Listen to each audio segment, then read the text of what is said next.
नमस्कार, times of Swaraj के खास कार्यक्रम मंटू शर्मा का कौन है रहनुमा में आप सबों का स्वागत है और मैं हूं संतोष सिंह। वही मंटू शर्मा जो पिछले 2 दशक से या 2 दशक से भी ज़्यादा समय से मुजफ्फरपुर को अपराध की राजधानी बनाकर रखा है और उस राजधानी का वो डॉन है। तो आखिर इस डॉन को किसने डॉन बनाकर रखा है, कौन है इसके पीछे, आज हम उसी की पड़ताल करने जा रहे हैं।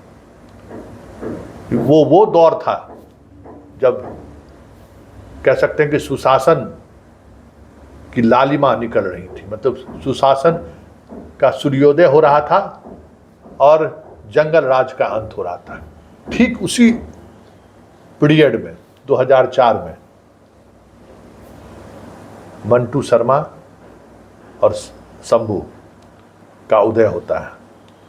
उससे पहले ये छोटन शुक्ला और भुटकुन शुक्ला और मुन्ना शुक्ला के लिए काम करता था। वो भी दौर हुआ, प्रकाश शुक्ला के साथ ये मिला, अत्याधुनिक हथियारों को चलाने का कौशल ये हासिल किया। कहते हैं कि ब्रज बिहारी की हत्या में ये शागिर्द बना। बहुत सारी कहानियां हैं इस दोनों की, लेकिन पहली बार एक अपराध के पटल पर इसकी चर्चा तब हुई जब ये 2004 में राम नरेश शर्मा की हत्या कर दी। और राम नरेश शर्मा की हत्या में ये मेन एक्यूज था, लेकिन फिर भी वो बरी हो गया। और उसकी बरी होने की वजह जो भी रही हो, बरी उस दौर में हुआ जिस दौर में अभयानंद एसपीडी ट्रायल चला रहे थे और ऐसे तमाम बड़े अपराधियों को कैसे सजा मिले, इसको लेकर बहुत सारी चीज़ें मुख्यालय स्तर पर चल रहा था। उस दौर में ये बड़ी हो गया। अब आप समझ सकते हैं कि किस तरीके का नेक्सस का यह सहयोग इस अपराधी को मिल रहा था। और ये अपराधी को का यहीं तक सहयोग नहीं था जिस दौर में हम सब लोग फील गुड महसूस कर रहे थे। हा जंगल राज खत्म हो गया, अब तो मंगल राज आ गया है, अब तो कानून का राज आ गया है, सुशासन बाबू आ गए हैं। याद करिए 2005 से लेकर 2010, 2010 से लेकर 2015, सब कहते हैं ना कि नीतीश जी का पहला कार्यकाल जो है बाप रे यादगार रहा। उसके बाद धीरे धीरे चीजें पटरी से उतरती चली गई। तो उसी स्वर्णिम काल की हम बात कर रहे हैं, 2005 से लेकर 2010 तक की बात कर रहे हैं। मंटू शर्मा और शंभू दोनों मिलकर जो एक पैरेलल कह सकते हैं सरकार खड़ी करनी शुरू की उसी पीरियड में, वो स्वर्णिम काल में जिसमें कहा जाता था अपराधियों की खैर नहीं है, एक से एक बड़ी बड़ी बातें हो रही थी। उस पीरियड में ही ये जन्म लिया है।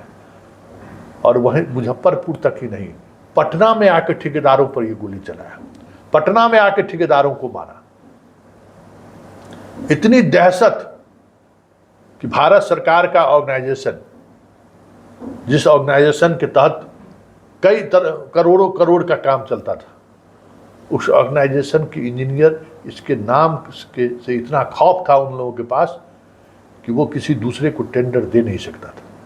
और जिसने भी टेंडर का पेपर गिराया निश्चित थे। जी हाँ, हम बात सीपीडब्ल्यू का कर रहे हैं। उस दौर में सारे अधिकांश कार्य सीपीडब्ल्यू के माध्यम से हो रहा था। सीपीडब्ल्यू का हेड ऑफिस पटना था।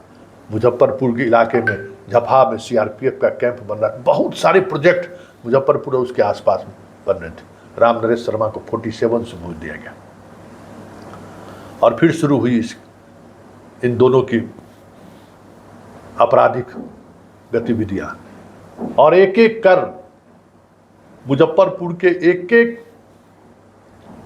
जो छोटे मोटे अपराधी थे, जो मनवरहू लोग थे, उन लोगों को ये सेटल करना शुरू किया। उसी दौर में विपिन सिंह का भी हस्तक्षेप था मुजफ्फरपुर में। दरभंगा का विपिन सिंह अभी बहुत बड़ा संत साधुकार बना हुआ है, मुरारी बापू का कार्यक्रम कराता है। अब कहता है कि हम इस दुनिया में नहीं हैं। और उसी के इस दुनिया से बाहर होने के बाद शाही और मेयर की हत्या हुई है। वो लोग भी उसी के साथ थे। कई कन्फेशनल बयान में आया, एक उसका सरदार था शूटर विपिन सिंह का, दरभंगा और मधुबनी में जो भी घटना घटती थी, करतार सिंह नाम था शायद, वही सरदार उसका ऑपरेशन करता था। सब वो गैंग खत्म हो चुका है, गैंग मुंबई शिफ्ट कर गया, बहुत सारी चीज़ें चली गई, लेकिन जब तक उसका बर्दाश्त था ये सब लोग समानांतर चीज़ों को लेकर चल रहे थे। अधिकांश होटल बड़े बड़े भूखंड शहर के थे, मेयर के कब्जा में था, नहीं तो शाही के कब्जा में था। फिर बीच में दिनेश सिंह भी आए। दिनेश सिंह ने जिला परिषद का 2002 में वो अध्यक्ष बने, उनकी पत्नी। उस दौर में उनकी चला चली शुरू हुई, फिर वो भी एनडीए में आ गए और उसके बाद शुरू हो गया नेक्सस। और वो जो नेक्सस शुरू हुआ तो जिला परिषद के सहारे कहा जाता है कि जितनी भी जमीन शहर में थी सब जमीन पर उनकी नज़र पड़ गई। फिर जो खेला हुआ मुजफ्फरपुर का बच्चा बच्चा जानता है।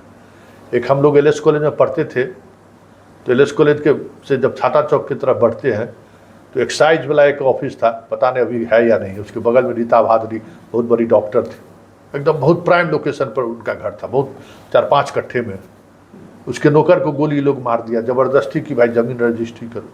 रातों रात ज़मीन रजिस्ट्री करके भाग गई। नबरूना का मामला जो देख रहे हैं उसी का ये है। तो मुजफ्फरपुर में एक सिंडिकेट खड़ा हुआ, सरकारी ज़मीन, खास महल की ज़मीन, और जो बाहर के लोग मुजफ्फरपुर में रह रहे हैं, बंगाली, पंजाबी, मारवाड़ी, सिंधी, उन लोगों के ज़मीन का कब्जा करना है। वो खेल शुरू हुआ और इस खेल में अधिकारी, नेता सब के सब शामिल हैं। और गौर करने वाली बात है कि ये सारा खेल उस दौर में हो रहा था जिस दौर में लोग थकते नहीं हैं ये कहते हुए क्या वो दौर तो सुशासन का दौर था, वो दौर तो कानून के राज का दौर था। हम उस दौर की बात कर रहे हैं।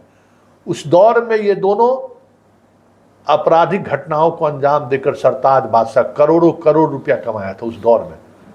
लेकिन मुजफ्फरपुर की घटना को कभी न मीडिया तवज्जो दी उस तरीके से, न प्रशासन में बैठे हुए लोग तवज्जो दी। वजह जो भी रहा, एसपीडी ट्रायल इन लोगों पर नहीं चला कभी, चलिए होते रहा। मेयर की भी हत्या इन्हीं के राज में हुआ, शाही का नरसंहार भी इन्हीं के हाथ में हुआ। लेकिन सब कुछ चलता रहा मुजफ्फरपुर में। वजह नेक्सस। जब अगर कोतवाल ही अगर अपराधियों के साथ खड़े हो जाए तो फिर अपराधियों का को कौन क्या बिगाड़ सकता है। तो मुजफ्फरपुर के अधिकांश कोतवाल, IG, DIG, SSP Mantu Sharma को फलने फूलने में मदद की है।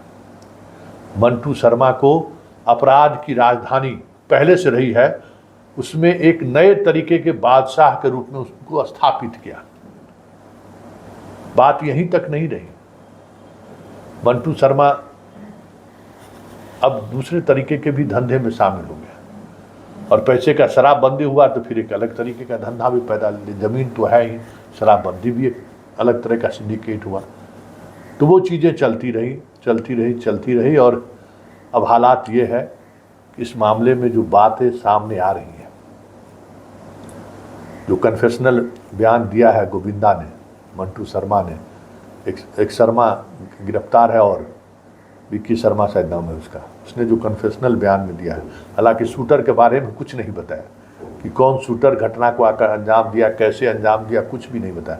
हाँ, लेकिन नेक्सस में कौन कौन लोग हैं शामिल, इस पर जरूर कुछ न कुछ बातें उन्होंने कही है। तो उस पर बातचीत करने से पहले जरा पप्पू यादव की बात सुन लीजिए। पप्पू यादव क्या कह रहे हैं। गोविंदा ने क्या कहा, शूटर ने क्या बयान दिया सीआईडी को? उसने बयान दिया है कि समीर के हत्या के पहले हम सारे पदाधिकारी को करोड़ रुपया दिए। उसने बयान दिया है कि एक मिठाई का दुकान जो कब्जा किया इन लोगों ने, शंभू मंटू ने, उसमें 50 लाख रुपया हम एसपी जयकांत को दिए। क्यों जांच नहीं होगी एसपी जयकांत की? क्या होता है एसपी? नेता भगवान है क्या? सारे नेता अपराधी माफिया का नक्शेस भट्टी जी तोड़ना चाहते हैं, उसके पैर खींचा जाता है। जयकांत एसपी को दिया 50 लाख टका।